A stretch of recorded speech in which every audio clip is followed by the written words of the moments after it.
In this video I'm going to show you how to make a vertical line in Google Docs. So the first step is to open a Google document, and as you can see we have a insert option at top. But we will go to format. Go to format, then go to paragraph styles and then borders and shading. Click on it and you have now some couple of options to position the line. As you can see we can position it on top, so horizontal, and on bottom also horizontal, but also on the left border and right border, and those are vertical lines. Now we will select for this option the left border and the right border, and as you can see we can select the border width. Now we will make it a little bit thicker to 2.25, and then we will select the line type, the border dash.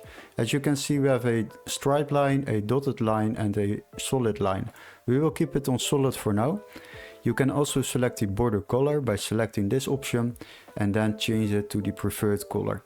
As you can see we can apply this option, and now you have successfully added a horizontal line beside of the text in your Google documents.